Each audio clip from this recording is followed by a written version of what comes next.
This is Ed Woodham. Hope I'm saying that correctly. You are saying that correctly. Okay, and he is one of the featured artists. He was a featured artist on the BABEL MASKS website. BABEL MASKS is an exhibition of 25 unique artists from all over the world who answer the query, what might masks and their designs look like 100 years from now? Mr. Woodham is one of those artists who is featured also on the website and in the catalog. Hello, Ed. Thank you for being here. It's a pleasure to be here. Let's see. I wanted to talk about some of the things that you mentioned in your outline or your artist statement on the website, and also some of the things that we touched on when you did your feature interview or your feature article a couple of weeks ago. So the first thing I wanted to do was give you a chance to kind of unpack the way that you describe your practice. You say you are investigating quantum physics, the philosophy, the Zen, the math, the poetry, the visual, the performance, and the absurdity of nothing. I said that?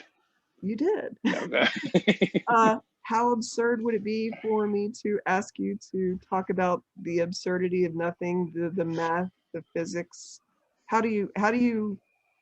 What's the felt sense of that for you as an artist? I can say that I have been a artist as facilitator, which is an art form unto itself, for many years. And the pandemic has afforded me time in quarantine to explore my own personal art into a greater depth. And so the idea and the conceptual exploration of nothing is all of those things that I mentioned. Is looking at the quantum physics and how a molecular structure can be perhaps, in my theories, rearranged to create like a cause and effect. And, of course, then that involves mathematics, and of course that involves philosophy and theory. And then absurdity is, I think I touched on that in my interview, is the idea that I'm a bystander looking out my window from my bunker here in Brooklyn, which is on the Gowanus Canal, and I am sort of looking in wonder and disbelief and awe and in shock what's happening around me, which is absurd to me. It's just the word that seems to stand out the most is absurd, because I can't quite grasp what's real, what's not real, what's the cyber reality from the actual reality. It's all complex, and so I have thrown my hands up and just said, this is absurd, and this is a kind of art that I will make as an artistic statement and as a political statement. So serious. so serious about absurdity, right? Well, absurdity, whenever I hear about absurdity, I think about it as a disrupting force. That it's something that can be used. It's like it can be used either direction. Absurdity used in a malicious way can be used to confuse a population, which seems to be a lot of what has been happening to us. But my inkling is that absurdity can also be a way to fight back. And if you want to have an absurd image, to me, it's a bit absurd. On not really television, on the computer, watching protests where, the cops are tossing tear gas grenades at protesters. And there's this point in time where one guy has his lacrosse stick I don't know what it's called, his lacrosse net, and one lands on his feet, and just like that, he whips it right back at the cops. And to add absurdity onto absurdity, the cop was quoted by a journalist as saying, they shouldn't be allowed to do that. You know, so the absurdity of tear gassing your own citizens, and then the absurdity of realizing that a lacrosse stick is a good clap back, and then to have the cop complain about having tear gas sent his way. I think about things like that. So to me, that's sort of absurdity being used in a malicious way, and then in a creative and a responsive way, right in the same moment. Mm-hmm. So I don't know. I'm wondering what images of absurdity keep you going, and what images of absurdity are hard to cope with right now. Oh, well, I'll start with what's hard to cope with. And what bubbles up immediately is um, um, um,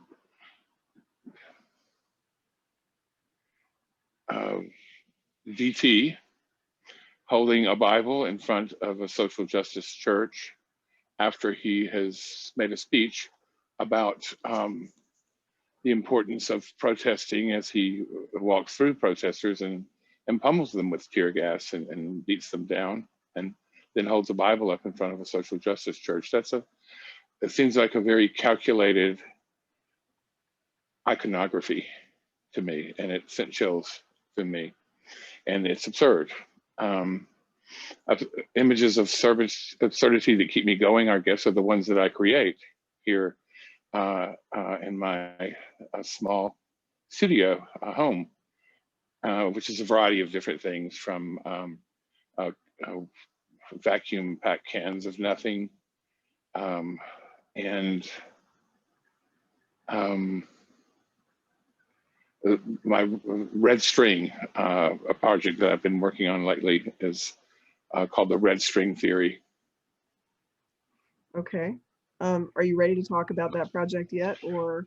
Well, it's actually in several festivals. Oh, okay. So it's So I got can talk legs. about it. Okay. Sometimes It's got people don't want to legs. talk about their new stuff. Right. I understand that too. There's superstition around it, and also just like until it's realized, you want to kind of keep it to yourself. But the red string theory is just simple. I actually have some right here. Let's see here. It's nothing better than a visual. That's the red string, and it's separating right now me from you. And so I call this dimensionalism, as also another ism that I'm throwing out into the history of isms. And so dimensionalism is, on one side is what's possible, and the other side is where I am. And so I use the red string to symbolize that, and to also, in public spaces right near my home, I'll sort of mark areas that are, I'm trying to think of the artist who does it, and I can't think of his name now, who works with yarn, who is, I'm a fan of, but it'll come to me, but to mark an area that is safe for people to just not walk through, but to maybe notice you haven't seen over here in this very commonplace area in our normal habitual day-to-day life. You may not have noticed something in the space. So I sort of mark it with a piece of red string. So in a way, it's a spotlight. It acts as a spotlight. Mm-hmm. It's like look here, or an arrow to look here, and it also symbolizes the there and the here, mm-hmm. which is a little absurd with that too, I would imagine. Well, what comes up for me is there becomes a perspective question, or a perspective issue, because from my perspective, I'm here and you're there. Mm-hmm.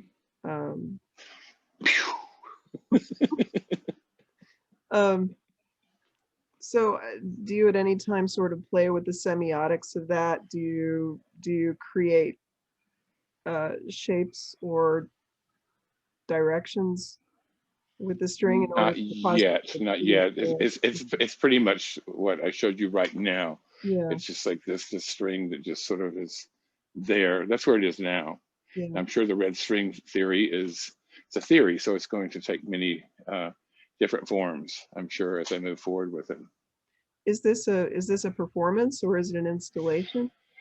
I would say it's a performative installation. Okay. And Where where's it people are, happening? You said it's already happening. well, it's happened. It happened. It happened in just within the 2 blocks of where I live. Mm-hmm. Mhm. Okay. Um, well, let's go on to another question. Okay, Unless you want to say, we can talk I about think the that's field. enough. Okay. Um, so actually that kind of leads into this, maybe, or Oh, good. related. Uh, I was looking at your images that you gave for your feature article, and there are various civic, I believe you call them civic interventions. Hmm. Um, and I wondered, because it's not my métier, it's not my practice to do civic Hmm. intervention. So I wondered, what do you think is needed for an effective civic intervention, and how can you tell um, if it's doing what you wanted it to do, or is part of it maybe leaving open to events what it may do and let it surprise you? Let me think. Um, well, I think it's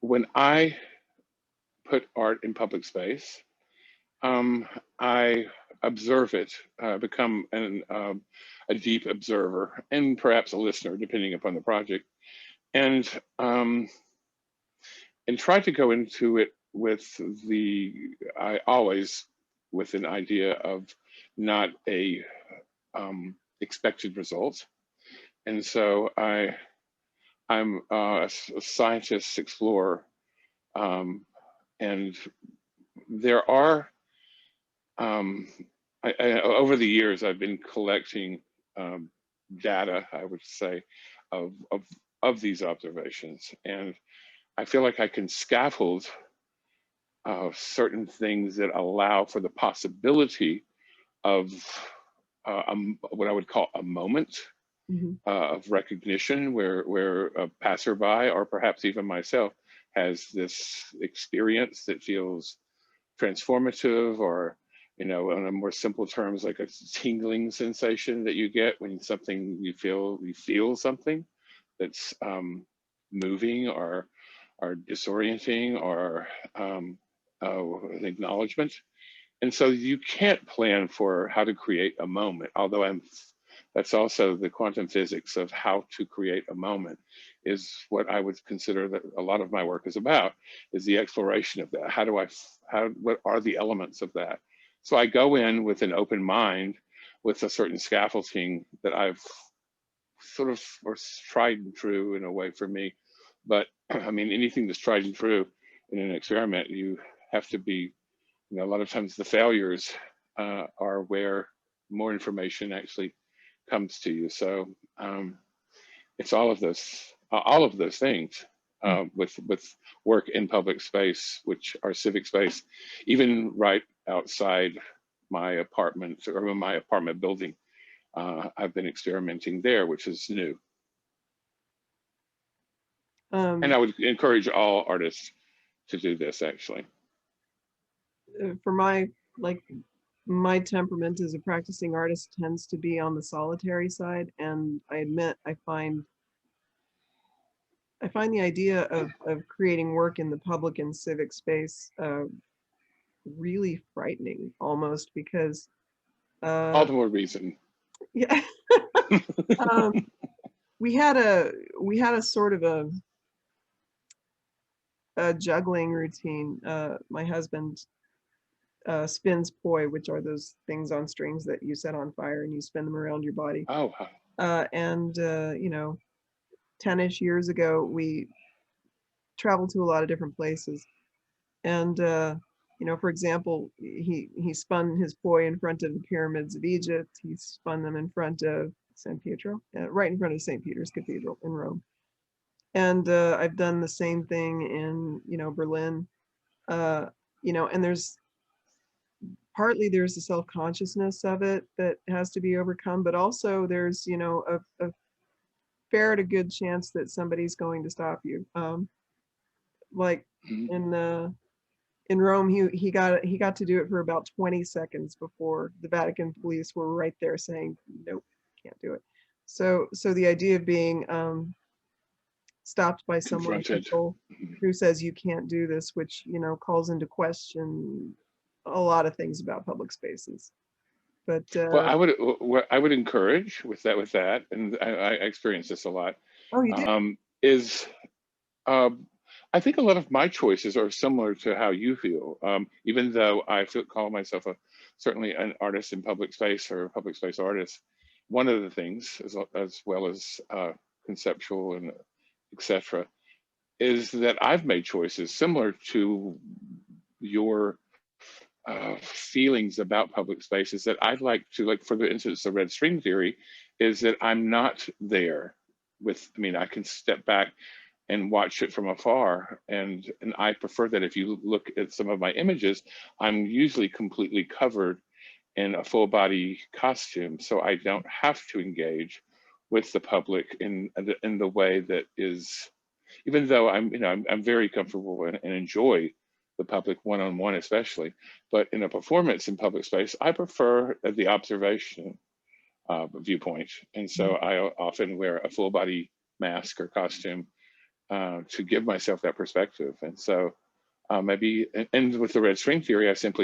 put it up, it's an installation, it's very simple. And then I step back and I watch the observation, I observe the observer. Mm-hmm. The full body costumes, which are images that are also on the interview section of your page on the website.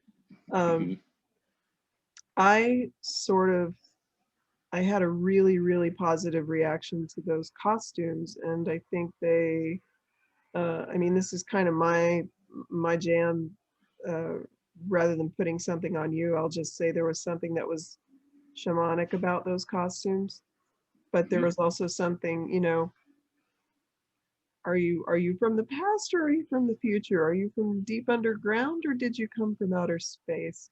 Like there's something that doesn't fit our perception of what's likely to be there. And that's So absurd as well, I think. yeah, and There's an absurdity there. It also startles the observer into needing to take it as it appears. In other words, it's not a lamppost or someone walking a dog. It's not something you would normally expect to see. It's something you've never seen. And so it has to change how they interact with the entirety of their environment. I guess I'm curious what you have seen when people react to these apparitions. Well, at first, they're disoriented. Sometimes children get angry, or children have like thrown rocks, and then after a period of time, because usually it's a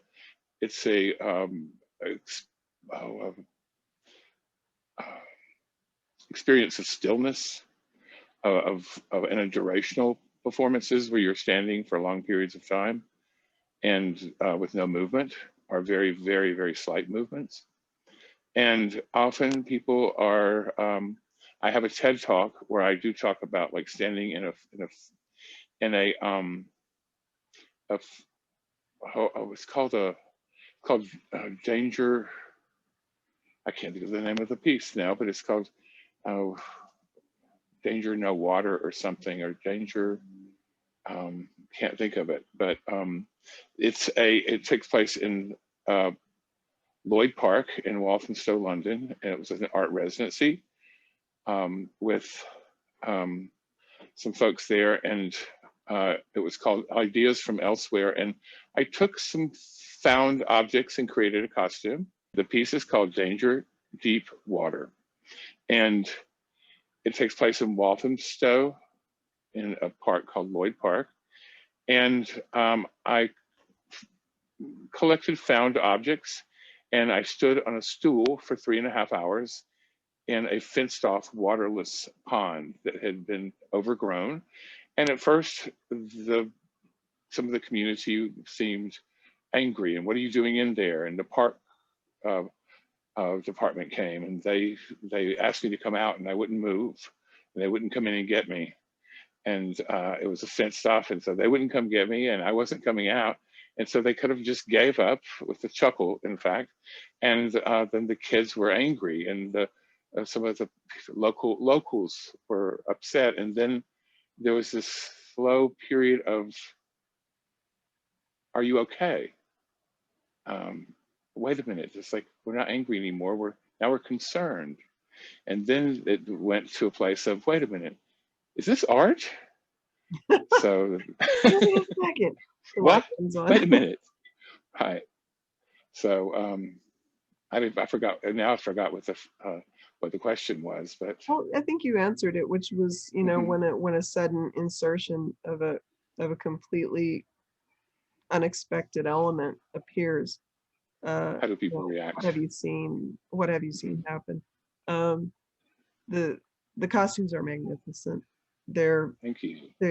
Like, I wouldn't be angry at all. I mean, like when I saw some of those costumes, I'm like, how do I get to know this being? What's the way in? Like, not a lot of them don't have faces really. They're sort of presences.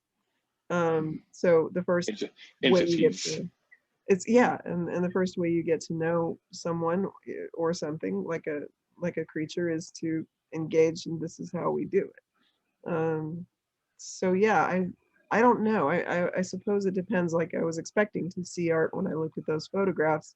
If I were going about my day, it might be different. I don't know.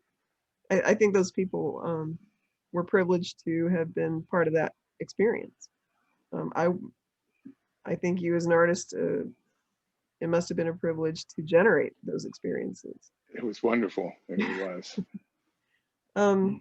Let's see, another question. In your interview, you say that you are, and I'm quoting you, you are an artist who at times in your practice attempts to rupture the status quo. So one thing I'm thinking is that the question that prompted for me is, in COVID, do we even have a status quo anymore? That how can we respond when the public narrative is drastically shifting almost every day? Like, I don't, what you were saying earlier, it's hard to tell what's digital and what's real, and sort of feeling this kind of dislocated sense. To disrupt the status quo means sort of having a way of grabbing onto it. And how do you do that when there's this deliberate rewriting of the status quo? That, to me, that's what's been so exhausting about the last 4 years is, if I'm looking at an article of news that's 2 days old, it's already no longer relevant. That's how fast things appear to be changing for me. So I wondered what you thought about that, about the idea of disrupting the status quo in a time when the status quo itself is always being dismantled and rebuilt.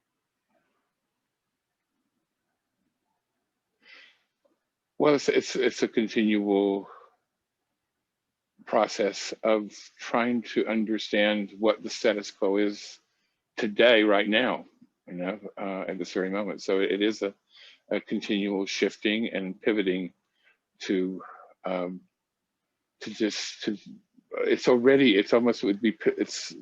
status quo is parroting itself. I would say. It's, Can you say you know, more it's a, about that?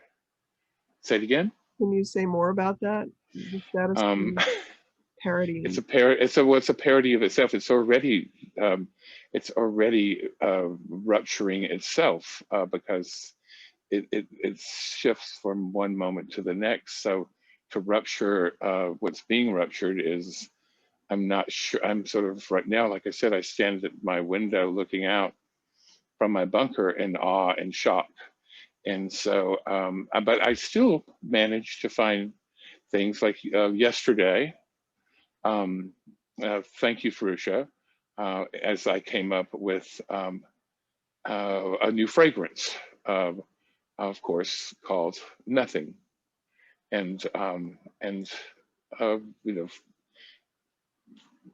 made some commercials for it and presented those on social media. And I have a whole series of commercials now coming out about the fragrance of Nothing.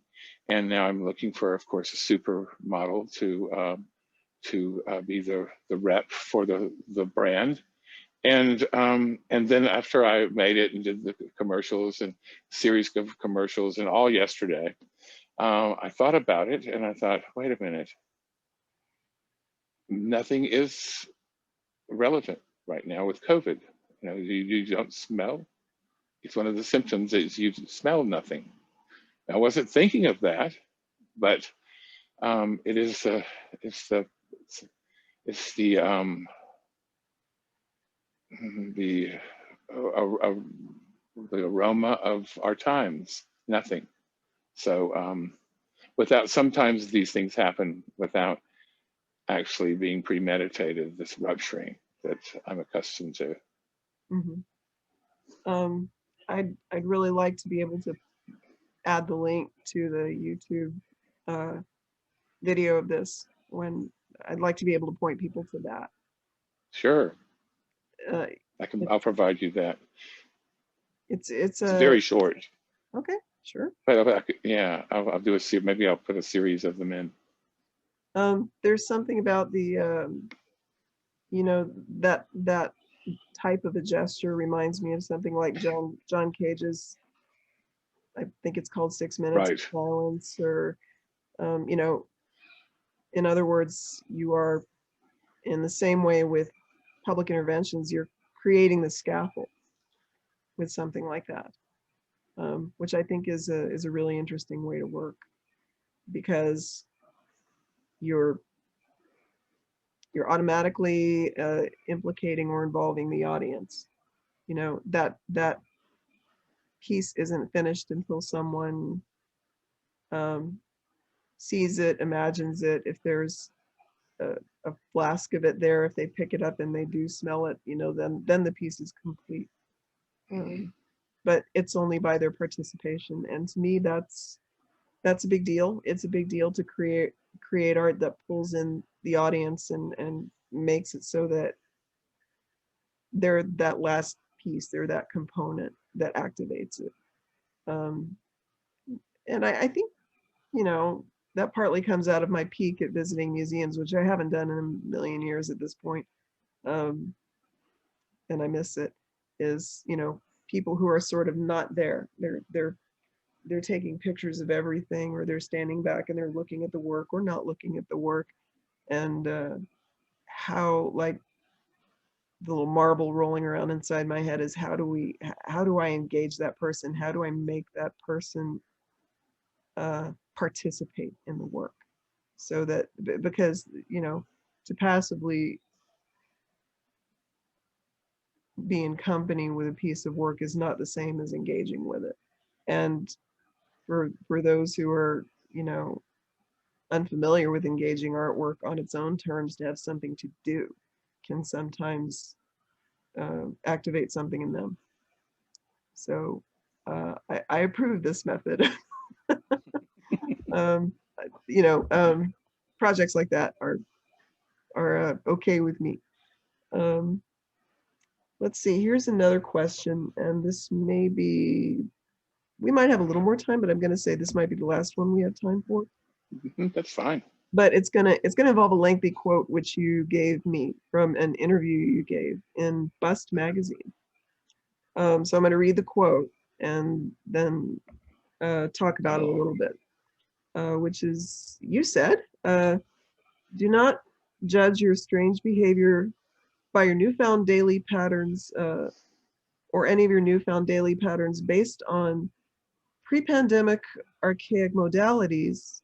Those were put in place by the homogenized cis heteronormative patriarchal white supremacy to restrict self-realization in order to block access to personal power. So no wonder we are uncomfortable, at odds with what to do and who we are, as the obsolete systems and imposed mores crumble into dust. It's okay to do nothing, not knowing what to do, as it's a reasonable response in the initial stages of reinventing ourselves.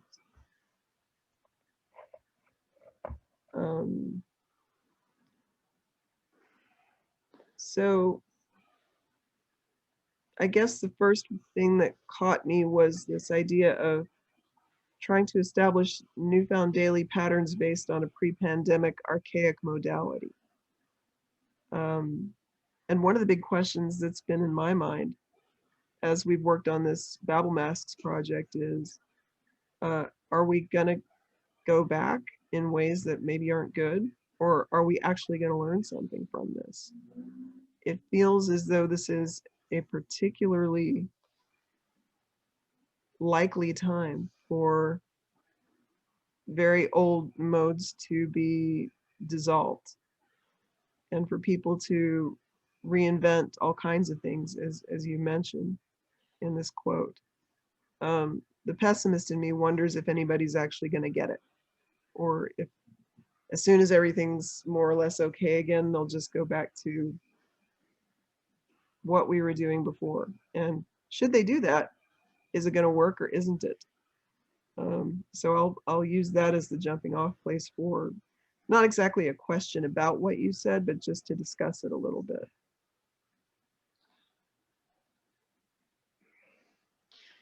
What bubbles up immediately is a combination of a couple of things. I just got through watching a documentary called, I think it's called I Am Greta, the climate activist, the young teenage climate activist. And then today I heard that there's a rush to get the vaccine to as many, to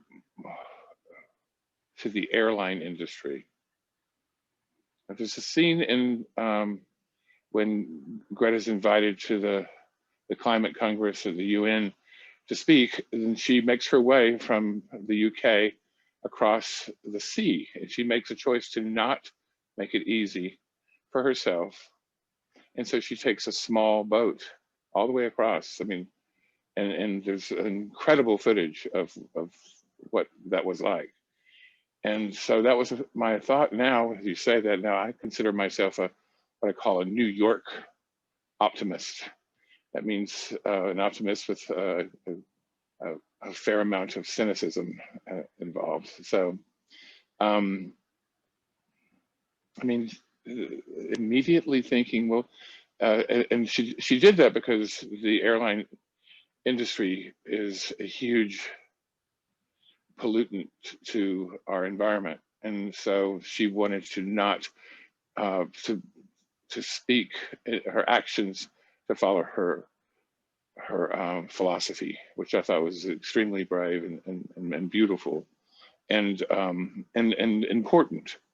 So I mean, there is certainly a pessimist in view that there are things that are we're rushing to be normal again. And it's all based on the bottom line profit margin, it seems, of course, because that's what seems to motivate a great deal of our world at this time. It is, and why we are in the place that we are in now, that's on many levels with white supremacy, it's all about power and money. And so, you know, when we first went into the pandemic, it was an awkward period for me as an artist, because so I noticed some people online wanted to exhibit how creative you could be, and became hyper creative, and it made me feel a variety of different things, from irritable to feeling like I wasn't doing what I should do as an artist, to make or to do, to declare my position, but I didn't feel like, I still felt like doing nothing, and it's just observing, and to chronicle in a way what was happening around me quietly, not on social media, but just between me and myself. And I did that for perhaps longer than I had wanted to. And then I came to a point where I felt like it was important for me to accept that as part of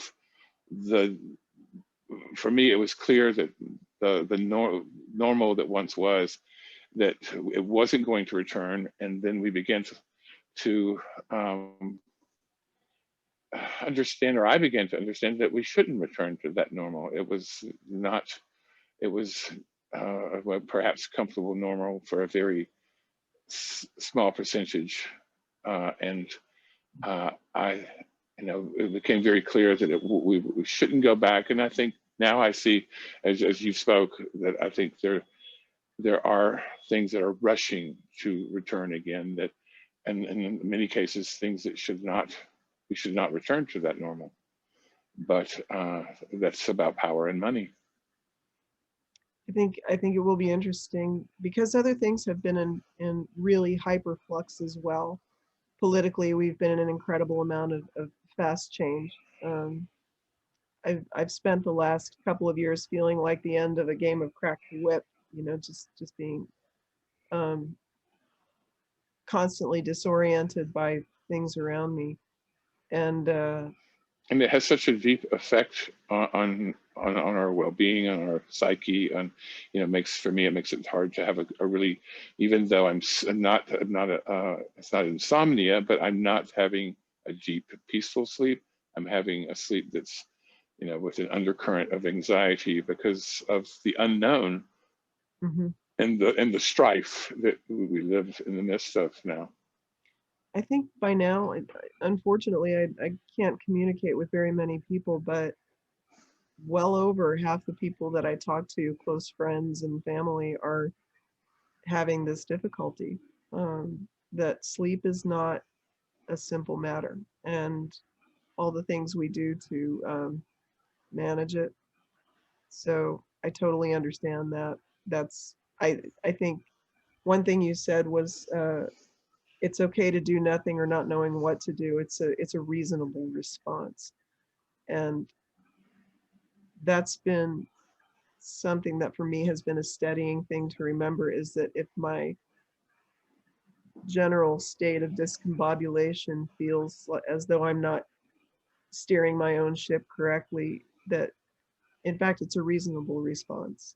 That it's it's part of what makes up the reality that's happening. The privilege of being an artist is having long since found ways to tunnel under some of that stuff. And so, especially if you are creating context, which I mentioned in the catalog for the show, that's our privilege, to be one step ahead of everybody else. We're sort of, if they're at the edge of a pond, we're the one throwing the next stepping stone in, and the one after that, and the one after that, but those things have to be made. So there's not an English expression for what I feel when you say that, which is the Spanish expression, lo siento, which just means I feel ya. It's very, very difficult. It's possible that, I guess we will have to wait and see what we're able to pull out of all of that. But we won't know it right away. We'll look back on this, 5 years from now, and we'll sort of be able to see what happened, but I don't think we can see it right now. And maybe that's the hard job if you're an artist, is to see something,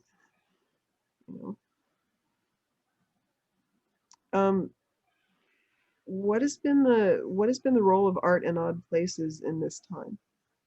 I wanted to be sure and talk about that because There really, I mean, I want people to know about art in odd places who don't already know.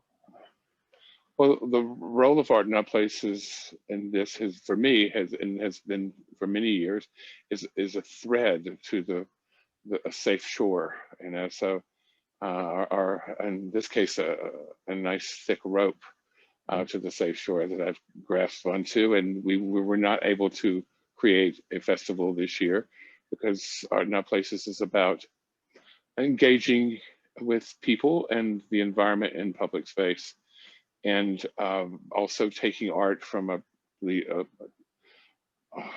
it's from a privileged place of the theater and the gallery and the museum, where people may not be as comfortable pushing a door to go inside somewhere to experience culture and creativity, and to present it in a way that is not um, look at me or cavalier, but it's a gentle approach saying that we are visitors in this space. And if you so have the time and the opportunity to gravitate toward the possibility of seeing art, you know, it's it's an open door, an open secret.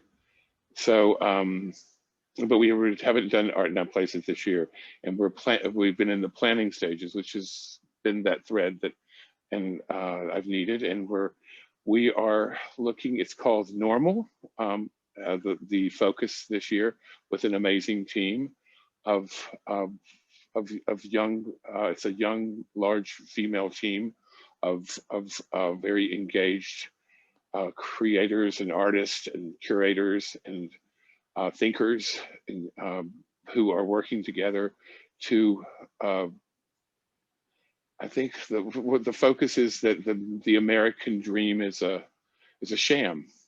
Uh, so that's it in a nutshell. So we yesterday at midnight was the final uh, open call for submissions. So we had over 125 submissions from around the world, and so we're going to go through, which is always a bear of a task. They are going to go through, and I act as advisor, and it's um, to go through all these different projects and look at them very carefully and see if they fit the vision of the curatorial team. I wish I had known about that open call. I'm sorry that I missed it. I know we probably all know, but I know so many people who I would have passed it on to. It sounds amazing. It sounds like a fantastic way to go. Um, I'm very excited, and that it'll be sort of an online, offline festival. There'll be work in public space, but we'll also be having it online as well, where you can experience it online. well, so this may be a little self-serving for the show, but my last question would be, with all the stuff you have going on, um, how did you make the decision, or how did you choose to put some energy into the Babel masks? Okay, this is funny. With one hand, okay, I read the extension for the call for artists in Franklin Furnace newsletter, and so it was, I think it was due on a Friday, as well as so with one hand, I was typing my Brooklyn Arts Council individual artist grant with one hand, and the other hand was constructing a mask. So that's how I came. It was all very immediate, and often I make the best art and create the best in those immediate sort of off the cuff situations where I'm not overthinking or thinking and getting in my own way.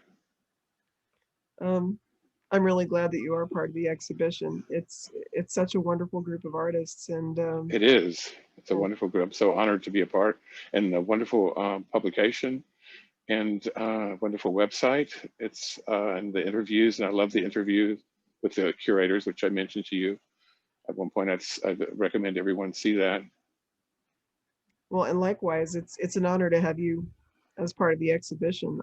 I'm so excited to to bring the catalog out, because people who miss the website or, you know, they're having different responses to different things. Your mask, as it came out, is made mainly of clear plastic containers, and it has this sort of faceting about it. Oh, there it is. Oh, yeah, you have it. See if I can do this. I'm not sure. So I'm going to be all 80s here, but do you remember the movie Dune? Of course, of course. So, do you remember those shields they had when they were fighting? These sort of protective kinetic shields. I mean, it's way, way back in the recesses. Yes. But that looks very effective as armor. It looks like. And these are all like containers that came from the food that was delivered through the early part of the pandemic. These are just all food containers. Is it at all easy? And not knowing what I was going to do. Is it again? Is it at all easy to keep on your head? How does it? It's very easy. Well, it has a strap here. Let me see. Let's see if I can do this with my headset on. I don't want to break it, but you know what? I'm gonna have to take off my hat. Let's take off my hat. Let's see. Fix this in post.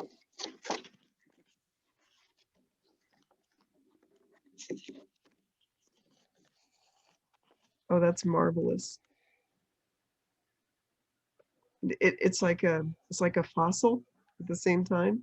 It's like silicone beings who used to live deep in the sea. Thank you. I'm glad you had that on hand. I haven't had that many people show me their masks. Like it lives right here. So. You know, it lives right there always. So. Well, thank you so much for sharing about your practice and about your work, and thank you for all that you've done and for bringing us all together. It's been really wonderful.